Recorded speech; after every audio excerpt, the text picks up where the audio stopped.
South Africa is faced with the worst power outage in 3 years. Stage 6 blackouts kick in at 4 p.m.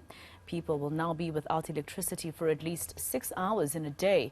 South Africans are trying to adapt to all the changes that came with power outages. Let's go to eNCA's Nobesuthu Hejana, who is in Cape Town. Nobesuthu, I see you at another small business.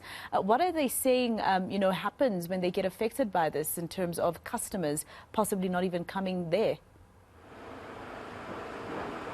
Well, Maseko, they've had to adapt and use gas, which they're saying that it's taking much time, and many of the customers don't want to wait, understandably, because they're probably at work and it's during their lunch hour. But we're here at the Cavalier Square in Belaw, where quite a number of businesses they've had to close because of the power that went off just now at 12, but some of them have managed to open or keep open because they do have generators. But here in Delicious Braai, we are joined by Yolanda. Unfortunately, Yolanda, there's no power here, and many of the customers, we saw one gentleman here earlier on, and some of them, they came in to place orders, but because of the time they have to wait, many of them said no. Yes, they say there's not time for them to wait, and it's not very good for the business. They say waiting for food like 30 to 35 minutes, it's not on, and it's very, very, very bad for business.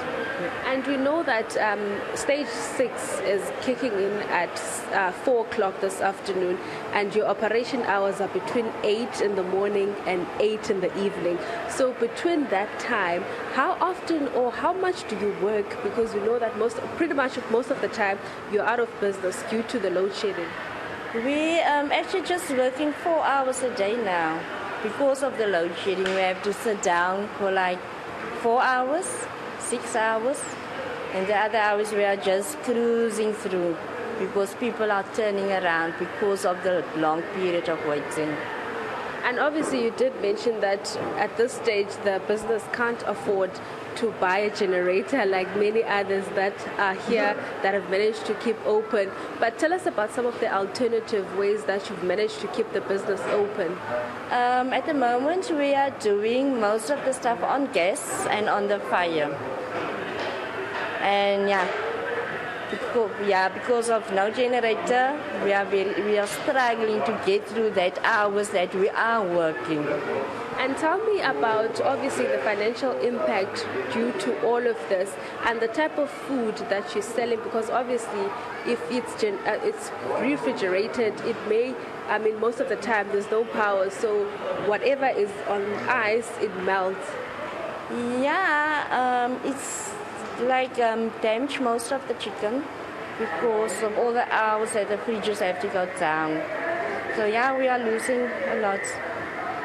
Thank you very much, Yolanda. Well, Maseko, that was Yolanda here at Delicious Braai talking about the financial impact and how they've tried to keep the business open, but due to the waiting period, many of the customers are unable to wait. Like she made an example where an order that would normally take maybe like 15 minutes now, a customer is asked to wait for 35 minutes, and some of them are refusing to wait. So that's the financial impact that this particular business is currently facing. With that report from Cape Town.